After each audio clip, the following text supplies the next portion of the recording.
You are listening to the Unusually Well-Informed podcast.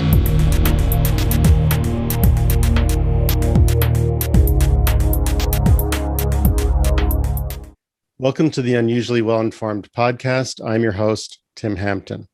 My unusually well-informed guest today is Fotini Iconomopoulos. Fotini is an author, keynote speaker, MBA instructor, trainer, and advisor. Nicknamed the negotiator as a child, she helps people and organizations build the negotiation skills they need to get what they want.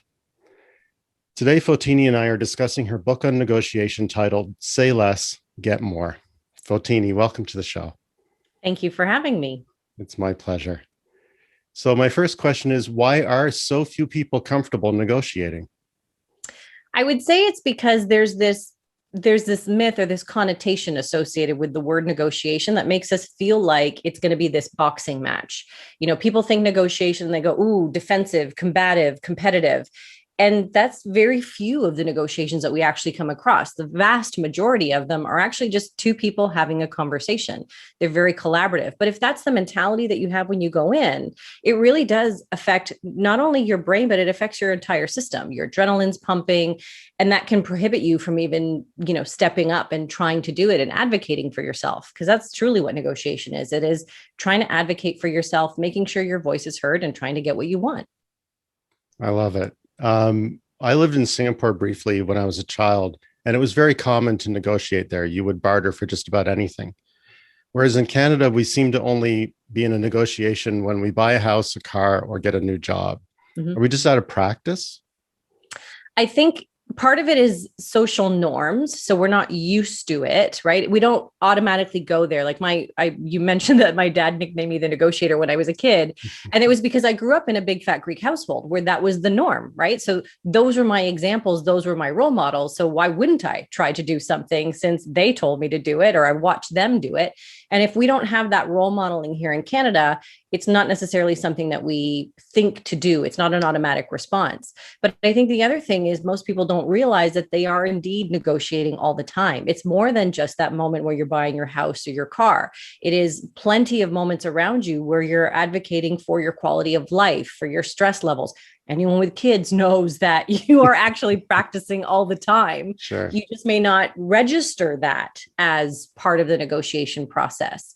So, I'm using some of the skills I used when I was 6 years old, but I've certainly learned to refine them since then. But I'm always in awe when I watch children negotiate because it's instinctual for them. Like they know to try it out, which I think is fascinating. We forget to do that. And I see some research around children as well. Like I've done empowerment camps for little girls because I see the confidence and the attempts at doing that drop off as early as the age of 6 years old. Right. So we start to get surrounded by what society norms tell us they should be, whether it's conscious or subconscious. And then we start to eliminate some of those negotiations, those everyday negotiations.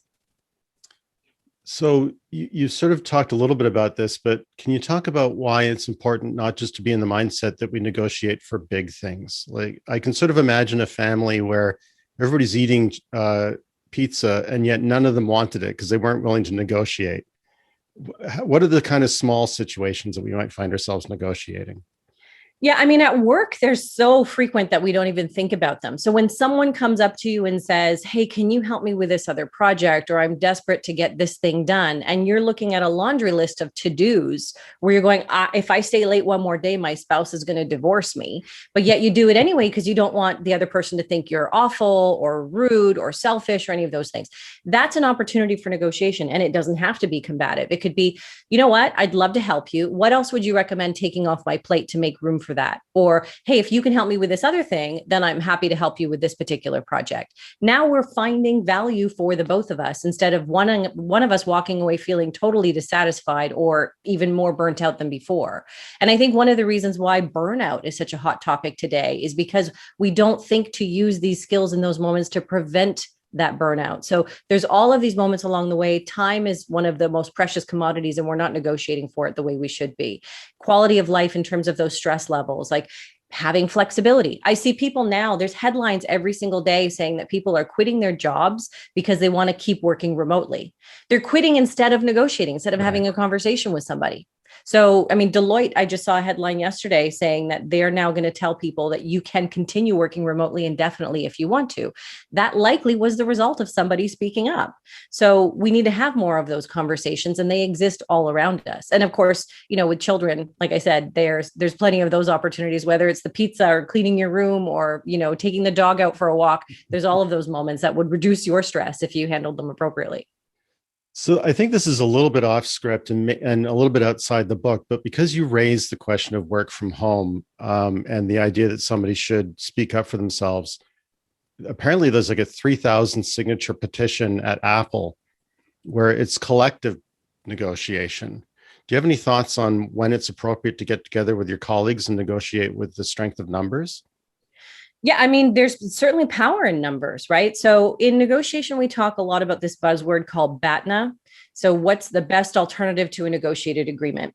If you were to go in there and say, I want to do this, I want to negotiate for flexibility on my own, then they'd go, well, you know what? I don't want you. I'm just going to go to the next person. I'm going to give somebody else that promotion. I'm not suggesting this to your audience because it doesn't generally happen that way, but It could theoretically.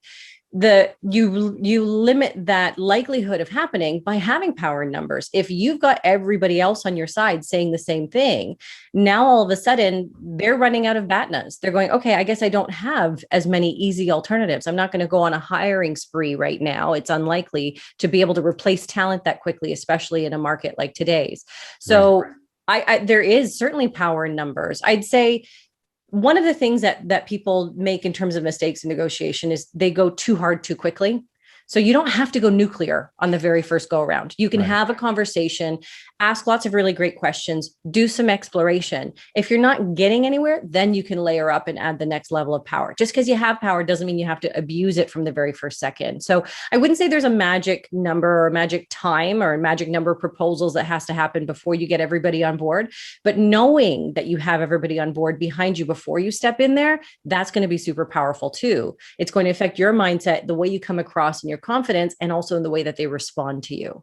And so then if push does come to shove and things do get a little bit more controversial, you can say, look, I've been speaking to my peers and we all feel this way. I'm happy to present you with a petition, or I'm happy to bring some of them into the mix. You can still make it a little bit more congenial than you would if you went, I've got my team here and we're all signing this thing. It doesn't have to be so combative right out of the gate. That's brilliant. And it raises the next question, which was that it's common to confuse negotiation with bullying and even pleading. What's your definition of negotiation? I mean, I go to the dictionary definition. It's two people trying to reach an agreement. It's just two people having a conversation.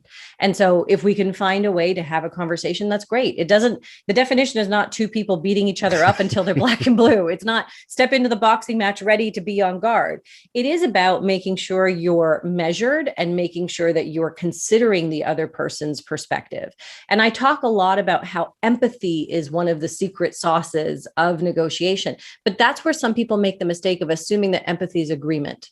And so just because I can empathize, just because I can see, where's Tim coming from? Where's his head at? That doesn't mean I'm going to agree with everything coming out of his mouth, but knowing that's going to help me sculpt what it is I'm going to say and how we're going to have a more fruitful conversation. So again, it comes down to conversation, not pounding each other down.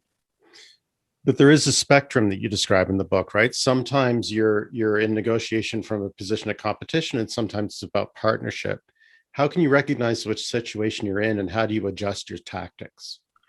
Yeah, I'm glad you brought it up, because so many people, again, go to that default of assuming everything's win-lose. Whatever I take, you lose, or whatever you take, I lose. But when you look at the situation, there's a few things to look out for. One is relationships. Am I going to be dealing with this person over and over again? So if I'm negotiating with an HR manager or my line manager at work, this is not a one and done thing. It's not like walking into the car dealership and I'm never going to see this person again, or buying a souvenir on a beach in Mexico or elephant pants in Thailand, like I like to talk about in the book. I like that story. I spent a lot of time in Thailand right before I wrote the book. So there's those moments where you're never going to see that person again. So you don't have to worry about relationship. I'm not suggesting people get crude or rude in those situations either. But when you have to think about long-term repercussions. Then you're inching your way towards partnership. You might not be all the way there.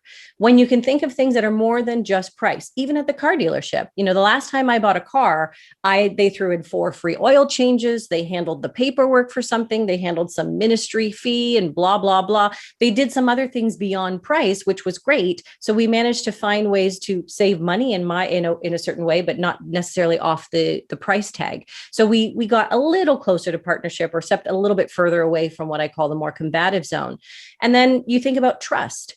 Do we trust these people? Can you start opening it up and getting more creative? Are there opportunities for you to come up with things beyond just cash? Because the partnership side, the collaborative side, is super creative and super complex. It's not simple. It takes a lot more preparation. It takes a lot more sifting through all of the potential value opportunities for those people. So when you look at it, is it super one-dimensional where it's cash and nothing else, and you're never going to deal with these people again? Then you're probably not going to have to worry about too much collaboration, though you don't have to be rude either. If you have a relationship, if there's trust that needs to be fostered between two people, if there's more creativity and complexity in terms of an opportunity between you, well, then you might find yourself in that more collaborative zone, and you need to think really carefully, how do you open up the conversation to, proverbially, as we say, grow the pie, right? The more things you can think of, the bigger the pie gets. At some point, you're still going to have to divide that pie up into slices, but the bigger it is, the bigger the slices we all get. So you could be dancing between those two worlds of competitive and collaborative. And it's that spectrum of how far do we go? How much trust do I need? How long of a relationship or long-term repercussions is this? And that can help you to decipher, how much time do I need to invest in this as well? Platforms like eBay, Amazon, Uber, Airbnb are popular in part, I think, because they eliminate negotiation. Right? They just make it easy for people to go in and they can get a price and they don't have to talk to anyone. For a lot of people, that's a relief. What do we lose when we let platforms set the price and set the terms? Well, I'd say you kind of lose your mental capabilities to a degree. So it is a form of communication, but it's that auctioning. It is the most competitive because there's no relationship. It's 100% anonymous. And what happens is it's game theory, which is a really tricky type of negotiation because I don't even know who I'm negotiating against. I'm negotiating against Superstar 999. I don't know if that's a real person or a bot. And what happens is that unknown creates this fear. It triggers something in the brain that makes you go, oh, but I want to get it over that person. And yet I don't know what that person is actually doing. So what happens is people get caught up in the momentum of that and the changes to their brain, and they end up negotiating against themselves. They see it go up and they go, I need to hit it again. And I need to hit it again. Where rationally, when you step away from it, the most logical response is, wait until the timer runs out. Right before the timer runs out, that's when you put it in. But you get conditioned to and addicted to needing to feel like you're beating that other person. So there's far more proposals that go back and forth than there should be. So it is a form of communication, of negotiation. And it's one that will trigger the best response for the person that's conducting or putting it up there on the market. Right. They get to hide behind that anonymity, and they get to, push some buttons in your brain that get the best out of you in that moment. So it is a very, there's a distinct power dynamic in that one, where the power is held by the person who is putting it up for auction in the first place. Now, that being said, if no one's interested in it, they actually don't have any power. So there has to be some demand for it, but they can play those dynamics of fear that make people, the fear of losing and that competitiveness that we all have, the emotions that come along with that, to their advantage. So it's one where I tell people to be very measured and make those decisions before you go in. Know what your maximum is before you go in there, because once you get caught up in that momentum, you're going to have those moments where all rational thought leaves your brain and you go, oh God, why did I do that? Why did I pay so much for this? Why? Because you got caught up in the momentum, the adrenaline was rushing, and you were making poor decisions when that happened. So make the decisions in advance, know what you're getting yourself into. I don't know if you use the term FOMO in the book, but it seems like BATNA, which you described earlier as best alternative to a negotiated agreement. It's this idea that I know what I'm going to get if I just leave the table, is a really important antidote to FOMO. Can you expand on that? Why is it so important to know when you're going to call it quits? Yeah, I mean, I don't think I've used FOMO in the book, but I probably should have now that I'm thinking about it, because it is that fear. I don't know what I'm missing out on. It's the fear of the unknown. Whereas the BATNA is knowledge. So the more I understand, the BATNAs are really, what's my plan B, C, D, E, E, F, all of them. The more of them you have, the more power you have. And that is a form of knowledge. It's knowing if this doesn't work out, I know I have 5 other things to do. So in the negotiation world, there's a running joke of fall in love with 3 houses, not one. Because if you fall in love with just one house, you're going to be paying through the nose for it. But if you know, if this one falls through, there's 5 other houses on the street that look exactly like it, then I'm not going to be, paying a ridiculous amount to get into this one. I have the knowledge, I'm not operating with that fear of unknown. If I fall in love with just one, I go, when am I going to find another house like this? What am I going to do? So it's that FOMO going, I guess I got to jump on it now. And we saw that happening in my market in Toronto, where, it's been a hot market for a few years now, but people were jumping on houses getting like 15 offers because you never knew when another one was going to come up that had those things that you were looking for. Or what if the market a year from now is priced out of my range and I can't afford it? I might as well overpay now versus potentially maybe overpaying later. So that is what drives so many of those decisions. And so it is a form of FOMO. So if you know, okay, if this doesn't work out, I'm going to move to another city, or I'm going to find a different house. Yeah. Or I'm going to stay where I am, then the FOMO kind of goes away. And those are your BATNAs in essence. So the two really do play in together. You point out that you shouldn't fall in love with the house. In the book, you point out you shouldn't fall in love with a buyer either. Yeah. That there's some that depending on the circumstances, because it's not really a negotiation, it's much more of an auction. And under those circumstances, you described that you should probably just be blind and just focus on your objectives. In some negotiations, yes. When it's just about cash, like it is when it comes to, for me, that's what it was. Anytime I've sold a place. Yeah. So you're not sentimental about that. Yeah. Yeah. I think I tell this story in the book. I sold a home in Toronto now a year and a half ago. And the agent said to me, these buyers created a video for you. It's them and their dog and blah, blah, blah. I'm like, I don't want to see the video. Just give me the numbers. I don't want to get attached to people. I don't want to make emotional decisions. I said from the outset, the most important thing for me is the highest price. That's how I'm going to make my decision. I don't care who the house goes to. They can burn it to the ground for all I care. Not that I want that for my neighbors, but Yeah. And so there is this element of choosing those things in advance to make sure that you don't get caught up again in that FOMO momentum and that emotional response. It's how can you keep yourself as rational as possible? It's the reason why Walmart has been famous for decades. Like I used to work in manufacturing before I went into consulting, and I used to negotiate with Walmart buyers all the time. And they had a rule for as long as I can remember: you are not allowed to take me out to dinner. You are not allowed, like I worked for L'Oreal. So we would take people to dinners and fashion shows and things that we were sponsoring. And they weren't allowed to participate in any of it because they didn't want their judgment to be clouded by those things. They didn't want to make those emotional responses and be attached to those individuals. And so I applaud them for doing it, because they all they wanted to do was focus on the best price. And if that is your tunnel vision road of doing it, then that is the best strategy to do that. Do I think that was the best strategy in terms of focusing solely on price? No, I'd love for them to get more creative and complex and all of that kind of stuff. But what they were doing was eliminating the other person's opportunity to have power over them, the power of relationships. And that's where, when I was selling my house, it was the same thing. I don't want these buyers to have any power over me. So I'm going to eliminate that altogether. At Walmart, the lowest price really is the law. It certainly has been for as long as I can remember. In the book, you say it doesn't matter if you have all the power in the world. If the other party thinks you have none, then you're in trouble. Can you expand on the sources of real and perceived power in negotiation? Yeah, there was a really interesting study done in 2011 where they looked at anxious versus neutral negotiators. And so the study was done where anxious negotiators were made to watch the movie Psycho. And when they came out of it, they actually made deals that were 12% less financially attractive than neutral negotiators. And so what they concluded from the study was feeling or even looking anxious results in suboptimal deals. Because if I see you looking nervous, I'm going to go, ooh, okay, they don't have any power. Therefore, I guess I'm going to get even more combative. And there's other studies that show us when people apologize too much, when they apologize for things that they don't need to apologize for. And I'm Canadian. I see this happening all the time. I'm sorry, right? I am too. So I ran a workshop a few years ago for tween girls. And one of them raised her hand and she's like, I apologized to knocking into the couch the other day. Like, this is what we're conditioned to do. So when you apologize for things for which you should not be apologizing for, the other party sees you as conciliatory and they get more aggressive. So studies show us that when the other party smells weakness, they feel more powerful and they get more aggressive.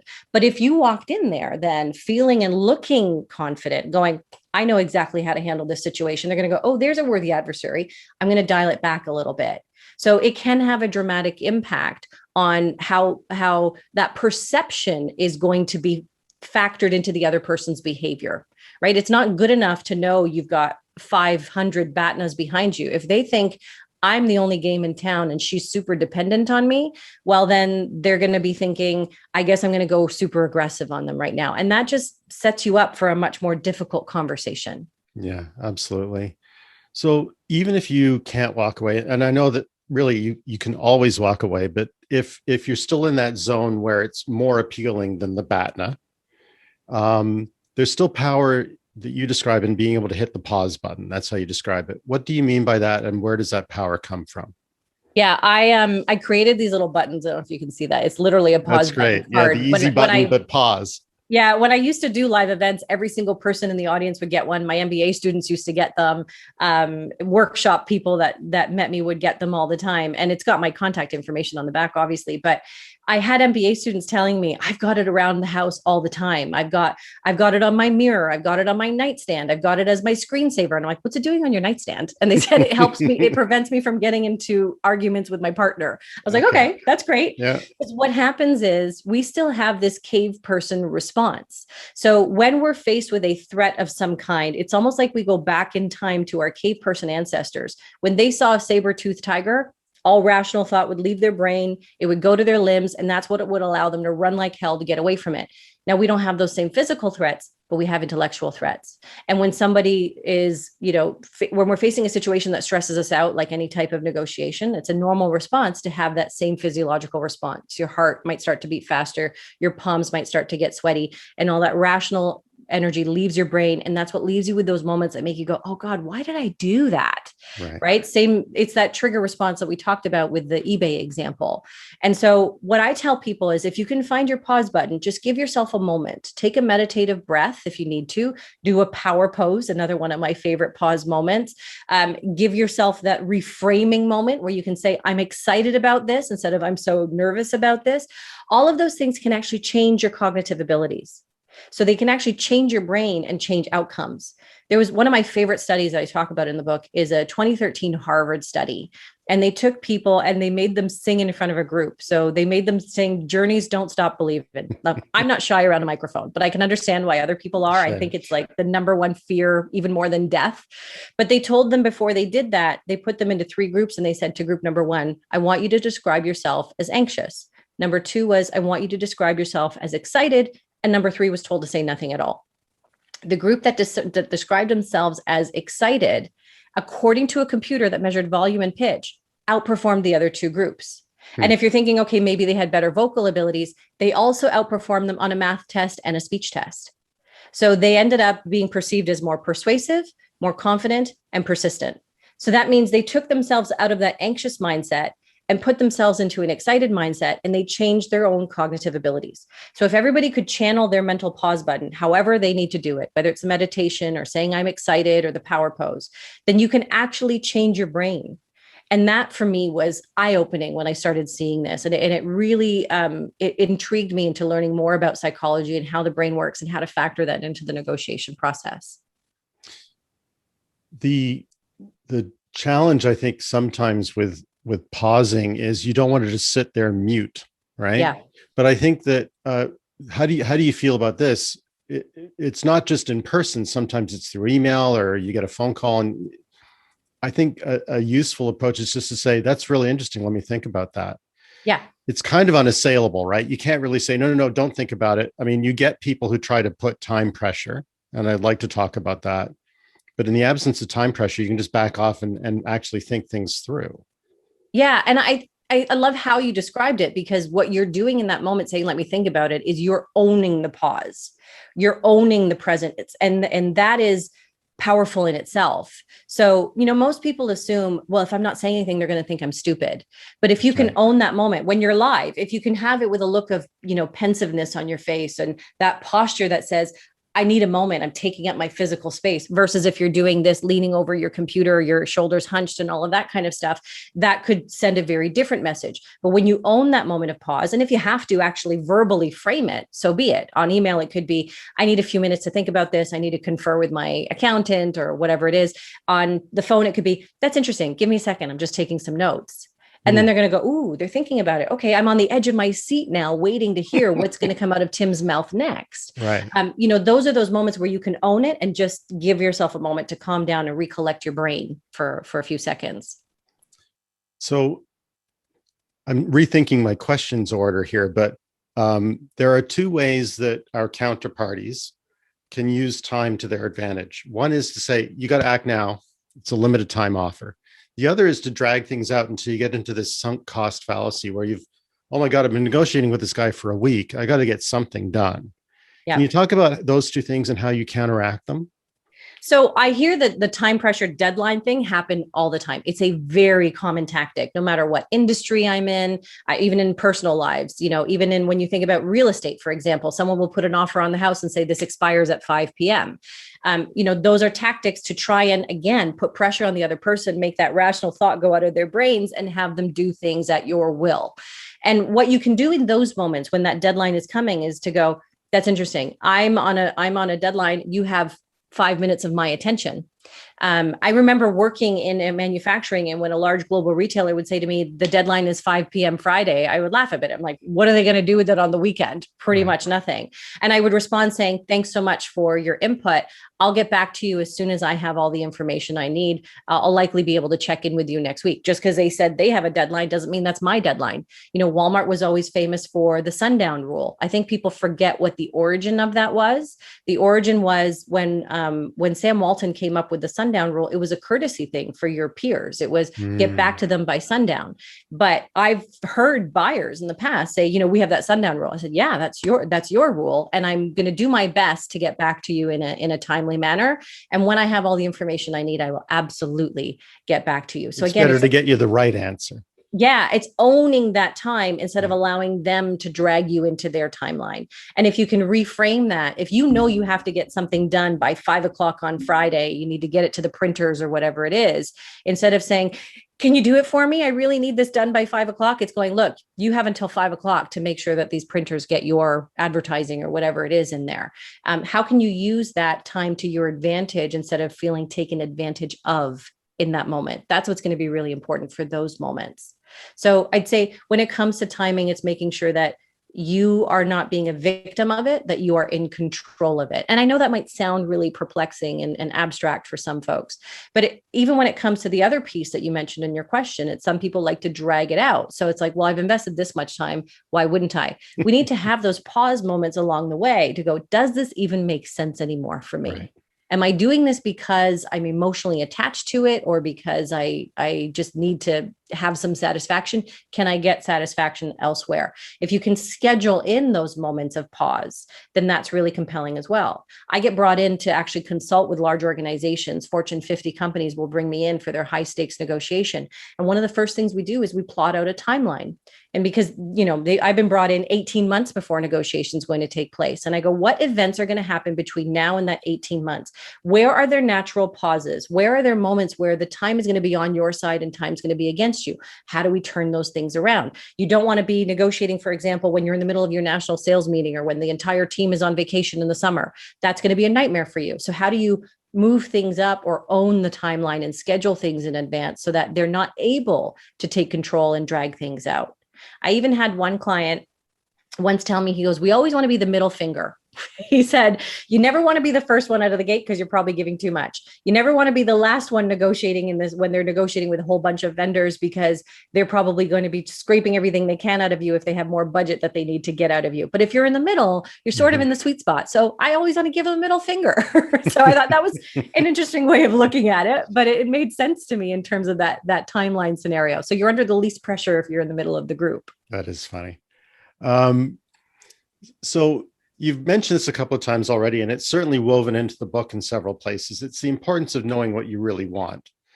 Because when you're in the midst of the back and forth, you can forget. Why is it so easy to forget what we really want? And how do you make sure people stay on target? I mean, it's some of the things that you already mentioned. It's that sunken, fallacy. It's I've already invested this much time, so I might as well keep going. But if it doesn't make sense to keep going, well, then why would I do that? And other times it's really that adrenaline rush. I've been involved in litigation in the past where the lawyer asked me up front, what do you want to get out of this? And I told her my objective. And so many, many, many months later, over a year later, when we're in mediation and I'm getting really upset about things, knowing that I have to press my own pause button. And she said to me, I just want to remind you of what you said to me. You said your objective was this. Would walking away from this mediation solve that objective for you? And I was like, damn it, you're right. And so she was my pause button in that moment. But it's knowing those things in advance so that you don't get caught up in the momentum and end up, negotiating against yourself on eBay or something stupid like that. And whatever, parallel there is in your other universes that you play in. It's knowing those things up front, solidifying them in your mind so that when the going gets tough, when you're under the most stress, you can go back to that preparation and go, when I was of sound mind, I said this was true. Is that still true today? And that's why I'm brought in for so many of these consulting projects that I'm brought in for. It's me going, hey guys, remember at the beginning, you said the most you would spend is this, or that you needed to get at least these 5 things out of it in order to invest in this. I'm just reminding you of what you said. And they go, oh yeah, we did. It's very easy when you're so close to it to be stuck in that momentum, in that emotion. And that's why outsiders like me, who have a bit more objectivity, are brought in to help be that voice of reason for those high stakes negotiations. Absolutely. There is a cliche that to win negotiations, you need to drive a hard bargain. But you also say that being likable can be profitable. How do you balance these impulses? I would say instead of driving a hard bargain, it's driving a satisfying bargain. And so driving a hard bargain means simply what we know about people and their levels of satisfaction. I talk in one chapter about doing the dance of satisfaction. And so if you were to come into my house and say, okay, I'll offer you $2 million for it. And I go, great. And you go, wait a second, did I just offer her too much? Right. I need to drive, quote unquote, that hard bargain to make you feel like you had to work for it. Because if it was too easy, then you feel like you've been taken advantage of. So it's about doing the dance, right? Making them work a little bit for it and playing into what we know is this. I'm anticipating some kind of movement back and forth. So I want to give you that satisfaction. So it's a satisfying bargain instead of me going, no, Tim, I'm going to beat you up until you give me more money. That's not really all that satisfying for you either. No. So it's just about doing the dance. And when it comes to likability, it's interesting that people assume they make one of 2 mistakes. One of the mistakes is I need to go in there and be super tough and be ready to beat them up, or at least make them think I'm ready to beat them up. And the other mistake is I'm just going to give them this thing because I want them to like me, because we are driven by our need to be liked. That's who we are. That is back in our ancestor DNA. We moved in tribes of people. We didn't move as loners. And so we want to be liked, but we try to buy the likability in the form of giving away value. And that's not necessary. And I quote Robert Cialdini all the time. He's written a number of wonderful books on persuasion and influence over the years. And he talks about one study in particular, which I talk about a lot in my keynotes and in the book and so on, where they took a group of MBA students from an Ivy League school and they put them into 2 separate groups. And they told the first group, get down to negotiating right away. And they told the second group, spend a few minutes getting to know each other. And so in the first group who got down to business immediately, 55% of them managed to close a deal. Now, that's not terrible. Yeah. In the second group, those who spent a few minutes getting to know each other, 90% closed a deal. And some people are probably thinking, oh, sure, they got to know each other. That means they probably wanted to be liked. They probably gave them what they wanted just to close the deal. But here's the kicker.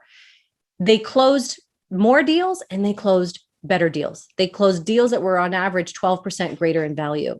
So likability doesn't come from giving them everything that they want. And it also shows us that going in there and, puffing out your chest isn't necessarily the best response either.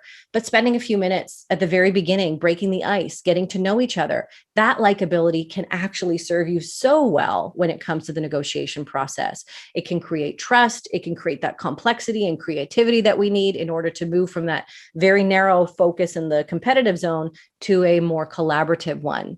And so there's some real magic in balancing that likability factor and still doing the whole satisfaction dance. The thing you said about me offering you $2 million for your house, I can't afford to. I'm not putting that on the table. But the way you framed it actually illuminated something for me. What I was told was it's insulting to not negotiate for things when I was living in Singapore. The culture was you really should. And it just occurred to me that if you say, yeah, okay, fine, $10 for that trinket, whatever, they may be getting the $10, but they're also getting the insult that you're not really engaged in what they're selling or who they are. And so that back and forth is part of the dance between two people and showing respect. I never really thought of it that way. Yeah, it's part of the customs, right? And you're not participating in these customs, and there might be a part of their brain that goes, they're not respecting me in this way if they're not doing the dance along with me. I think it's interesting that you can bring that that personal experience to it, because there is so much to this whole dancing thing, which I think is why Canadians and Americans and all the people I see here in this part of the world are so flabbergasted by it, because it's just not a part of their DNA, I guess. It's not part of the cultural norms. It's becoming that way. We're learning more and more on how to do it. And it is certainly a topic that is getting more and more interest every day. But I don't know that we'll ever be the Singaporean way, or, when I look at Thailand or even Greece. I grew up going to Greek markets when we were there in the summer, and it was totally normal to start negotiating for your tomatoes or your underwear or whatever you were buying in that moment. And it is part of normalizing part of the culture. The other thing that's interesting, though, is when you look at countries like China. I've been fortunate to have so many students from all over the globe when I teach my MBA classes. And when you look at those cultures too, there's also going too far. So if the list price for my house is $2 million and you offer me 500,000, it might go beyond. So you've insulted me now. I'm not even going to engage with you. Right. So it's about understanding what are those norms, because you might, okay, they're expecting me to do this, but you can't go too far. So it's really understanding who is it that I'm dealing with? What are their cultural norms? And how do I play and dance within that? What's the choreography look like where I am right now in this part of the world, or with this individual? Because I've got lots of students who come from that part of the world, come to Canada, and you'd assume they might do those same norms, but they go, hey, I'm in Canada now. They're not used to this. So I'm going to adapt to where I am. So who is that individual and how are they operating? It's such an important piece of the equation. So that raises a fascinating thought, which is, you almost need to negotiate the form of negotiation. Yeah. That the person with the most power or perceived power can actually shape the way negotiations are done. Like you were saying with Walmart, they're the monster, right? And you dance the way they dance. And so you actually have to negotiate and chip away at their rules to bring it to a format you are more comfortable engaging in. Yeah, I talk to my clients a lot about anchoring the type of negotiation. So if you can set the foundation, start the conversation by going, hey, we're going to talk about all of these things. I have an agenda of all the items I want to talk about. And the agenda includes more than just price. Now, all of a sudden, their mind is automatically going, you planted some seeds in their brain that goes, okay, we're going to have a much more complex negotiation. But if you let them anchor first and go, hey, we're here to get the best price and nothing but, now you're scrambling to fit their framework. So you can set the framework by being the one to do it first, by setting an agenda, by planting those seeds of conversation to get their brain lending itself to this moment of more complexity, creativity, and so on. Or if you're like I was when I was selling my house, it's no, you're going to give me a piece of paper. I'm not going to meet anybody in person. I don't care what you look like or who you are. Just give me your price on a piece of paper and I'm done with you. And that was me framing it as price and nothing more. And that was you framing it knowing it was a seller's market too. Yeah, absolutely. That helps. Yeah. What is endowment bias? So I use my George Michael mug as my example in this one. So I'm a big George Michael fan, and I went to a concert and I got a mug, and it's my favorite, and it brings me joy to see it in my cupboard every time I open it. Now that mug, if you look at the actual true value of it, what it costs to make it, the raw material cost, I don't know, probably cost 50 cents or $1. Sure. And they probably charged me $20 for it when I got it many years ago. But if someone said to me, sell me your mug, I'd be like, this is priceless. You're going to have to pay me thousands of dollars. You can't get a mug like this anymore. And they'd be like, that's crazy. All it is a bunch of clay and glaze. And why would I do that?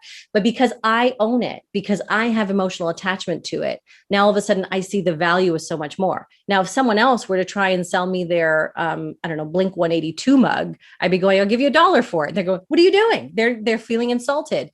but because they own it, they attach more value to it. It's the same thing if you had like a beat up 1995 Toyota Corolla, but it was your first car. So you've got that sentimental attachment to it. You've endowed upon it some value that other people aren't going to see. They're going to see scraps of metal and a few pieces that they're going to be able to sell off. But you're seeing, so many memories that are priceless to you, and therefore you attach a higher value to it. And it's a fallacy that we can get wrapped in. And again, we have to press that pause button to go, what is this truly worth in this moment? And how is the other person going to view this and value this as well? Can I change their perceptions of it? Potentially, maybe not to meet all of those memories that are attached to it as well. Well, that actually raises, I'm renting here. It's close to my son's school. And I made the mistake of saying it's close to my son's school. I think that was a bad negotiation technique. And what you're saying implies to me that you need to be really canny about saying that Corolla has sentimental value when you're negotiating to buy it. Yeah. It isn't a transaction. It's probably not going to be a relationship. And so you need to play your cards a little close to the vest.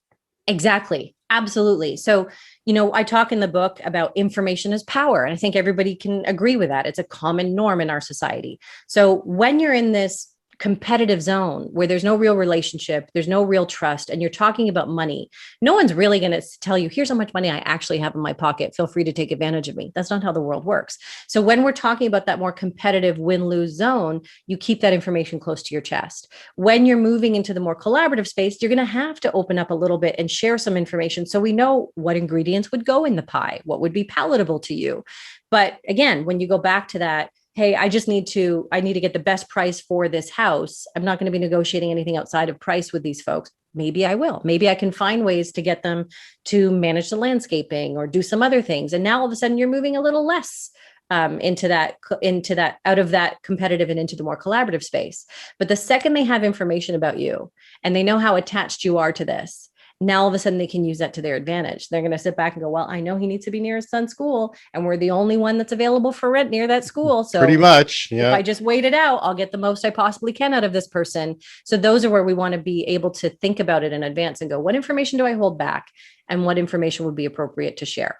You might want to share things like, you've had long-term rentals in the past, and that's going to be beneficial to you because they're going to go, oh, I really want this guy because I don't want to be turning over people over and over again.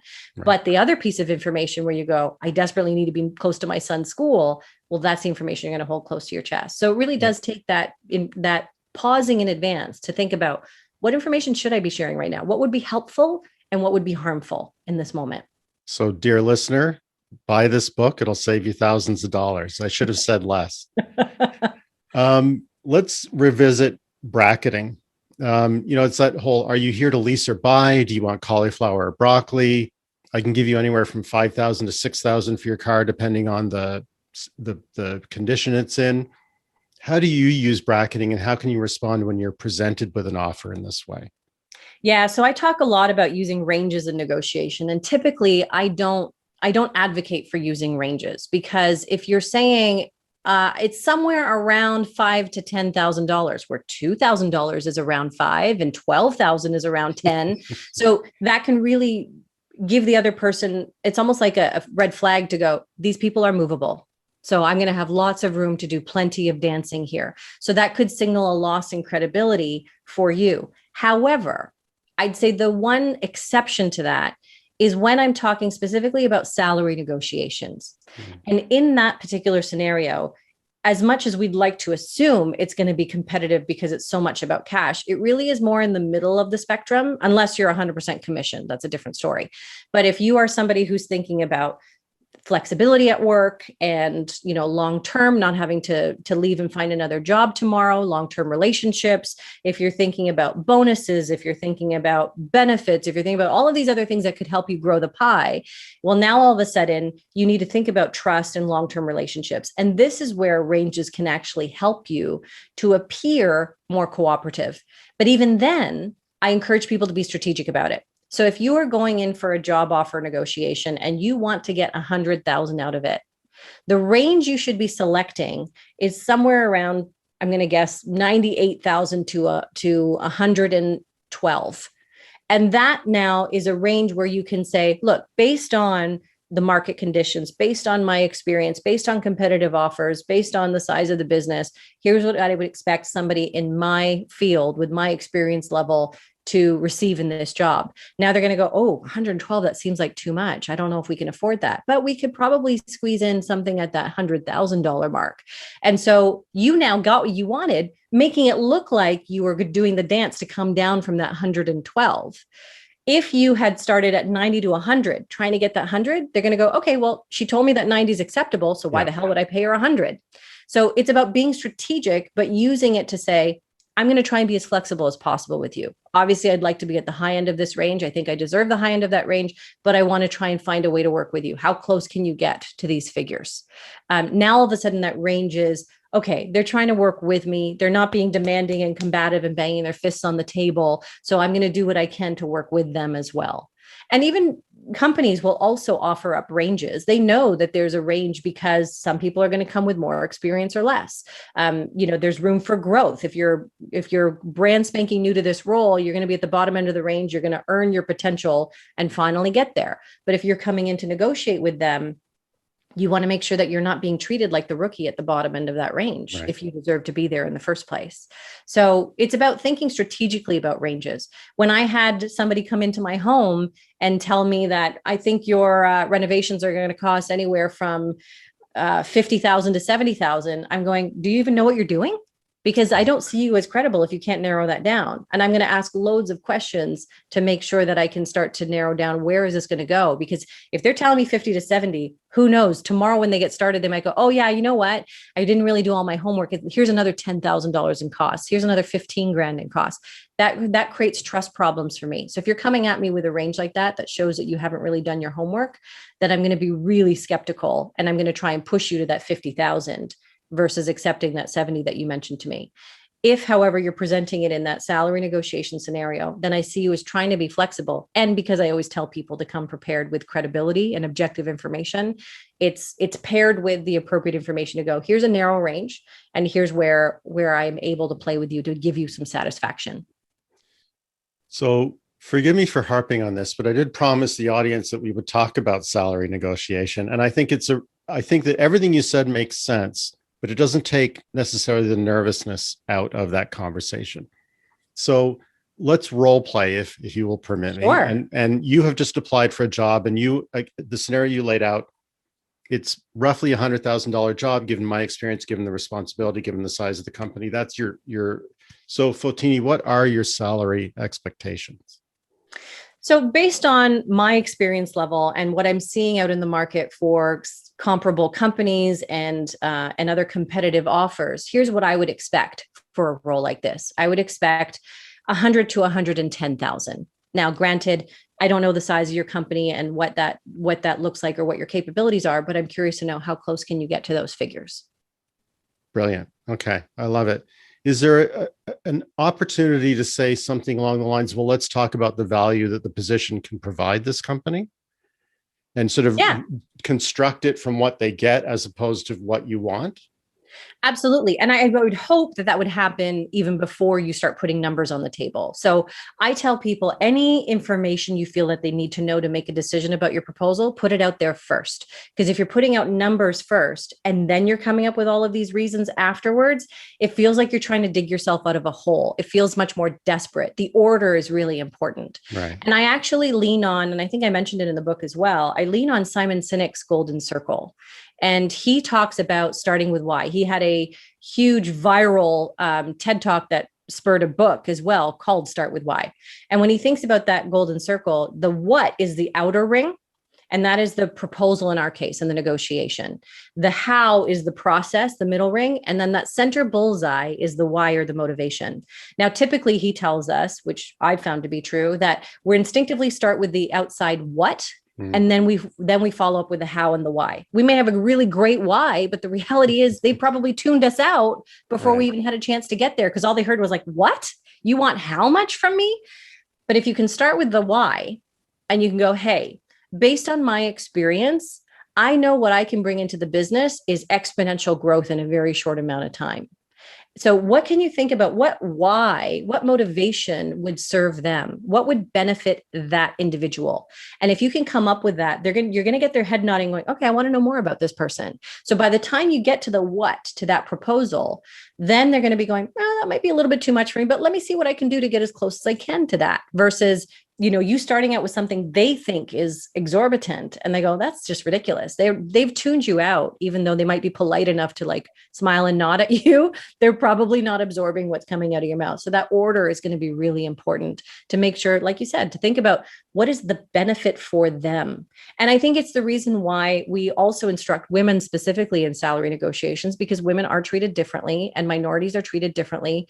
You really need to think of the we instead of the I. It's not what do I want? It's here's what we can do together. Yeah. And that's going to make them much more collaborative and make them want to find ways to work with you. It's that likability factor at work too.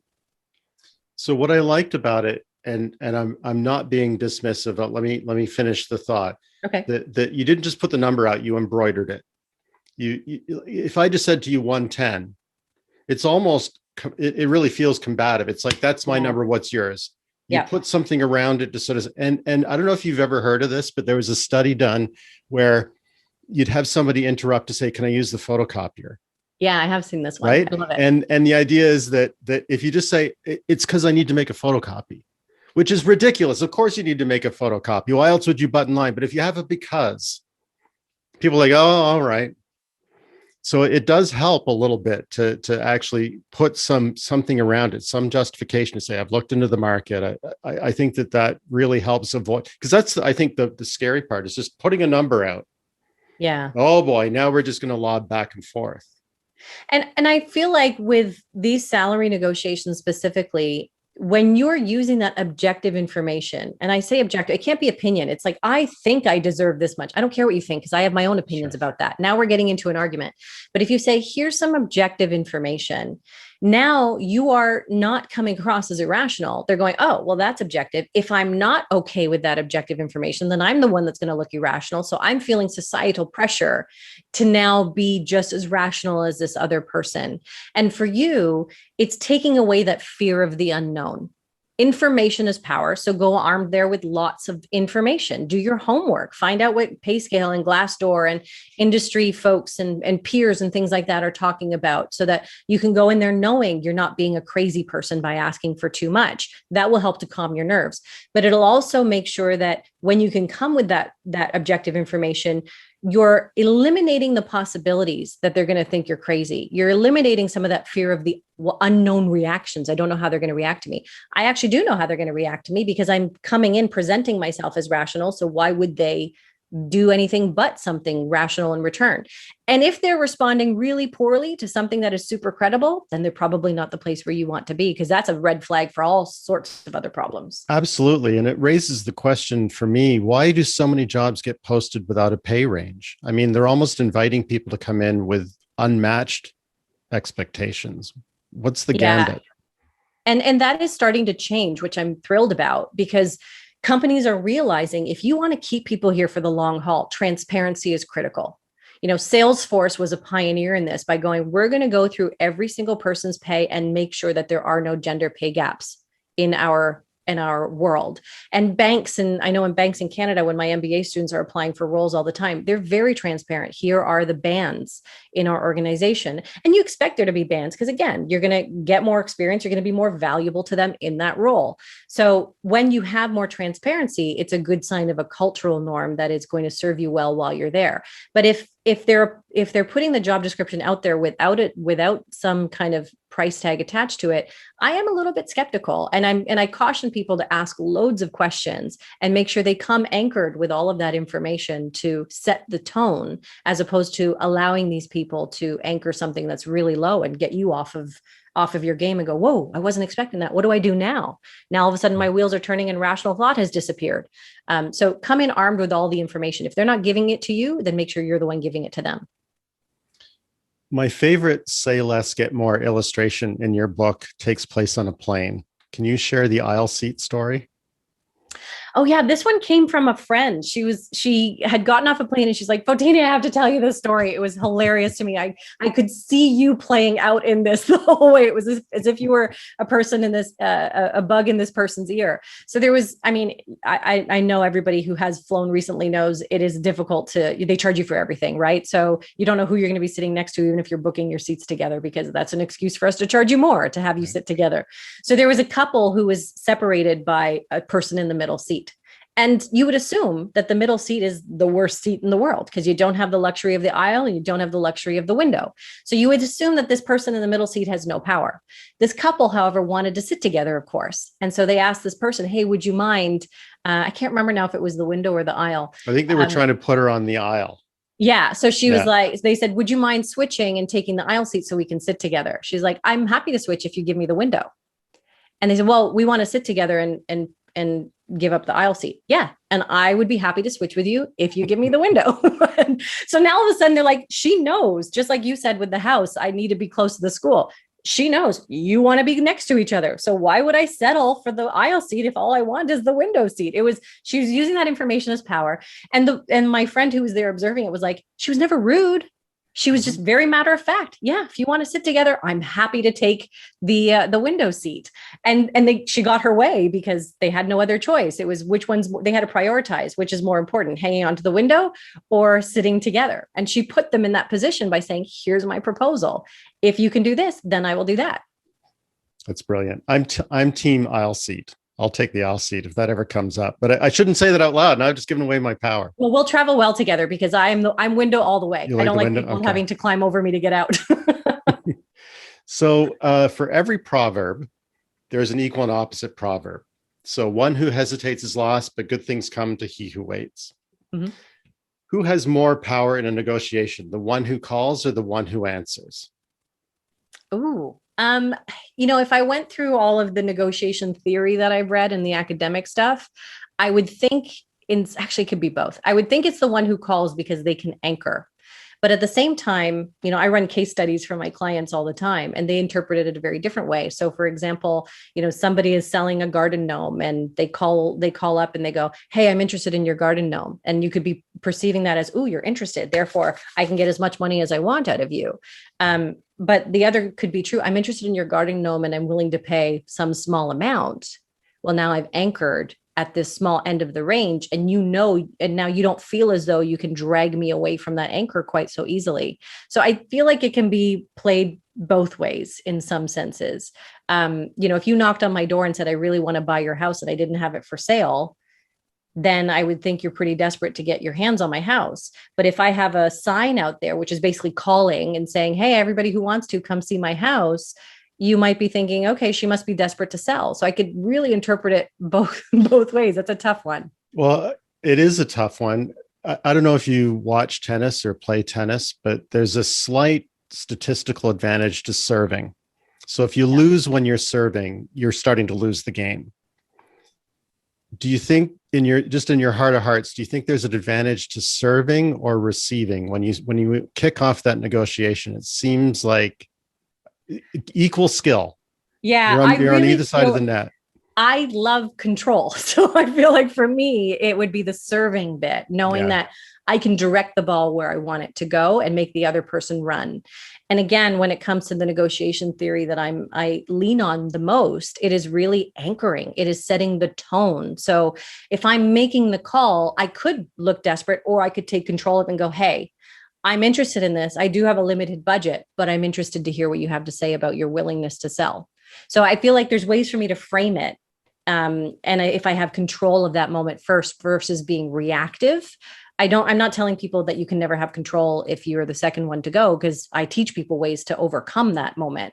But I do think there is a home court advantage or a serving advantage in many cases. Statistically, that is the case, even when it comes to home and away games for teams. Right. That's why it is such a controversial thing. That's why the Super Bowl is not played on anybody's home turf. So I do think that there's something to be said about being the one that goes first. So this has been a lot of fun and really valuable. We're down to the last question. All right. Has there ever been a negotiation in popular culture, like a TV show or a movie, or even in the news, where you thought, boom, that is such a great example of negotiation? 100%. For me, it was a few years ago, it was NAFTA. So the North American Free Trade Agreement. And you had very different styles of negotiation, right? It wasn't the American style. It was Donald Trump. He actually stepped in and wanted to get involved in this. And his way is banging fists on the table, my way or the highway. He's a short-term guy. It's a one-trick pony. So we know exactly how he's going to handle it because he does it the same way every single time. Whereas Chrystia Freeland, who was the representative on the Canadian side, she was very much, she's a very collaborative person, but I loved what I saw from her because you can't go in there and be, all warm and fuzzy and holding hands and all of that kind of stuff when the other person is going to be banging their fists on the table and puffing out their chest. Yeah. So I just felt like she handled herself so beautifully in that moment where she was like very matter of fact about it. She wasn't going down that mirroring him and banging fists, but she also was very conscious of, I'm not going to go all the way to partnership here because that's clearly not what we have. I'm going to play the diplomat. And she did it so beautifully. Then you had the curveball from the Mexicans because they ended up doing a side deal and kind of at some point and squeezing Canada out. So it was this really fascinating dynamic of every case study I've ever seen. And so many of the negotiations that I get brought into from the corporate world as well, because so few of the corporate responses that I get involved in are really one-dimensional in terms of only having those two people. I read about the hostage negotiation stuff all the time. And I think there's so much value in learning that comes from that, but that truly is always going to be a two-person negotiation. Right? The hostage taker and the FBI person. You never say, put the hostages on the line.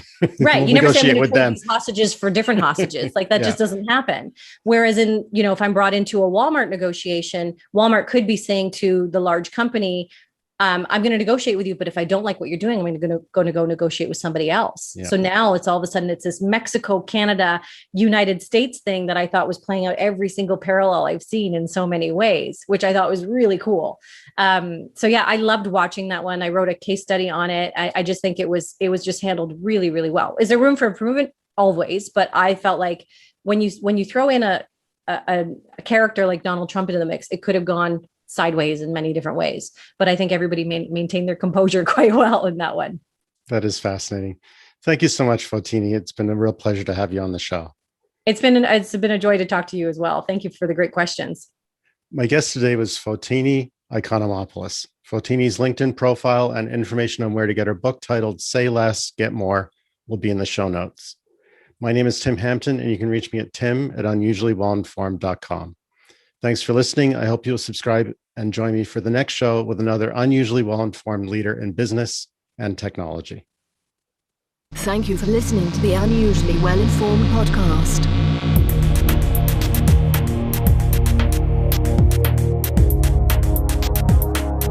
The opinions expressed by the host and guests on the Unusually Well-Informed podcast are their own and do not reflect that of their employer or any other affiliation.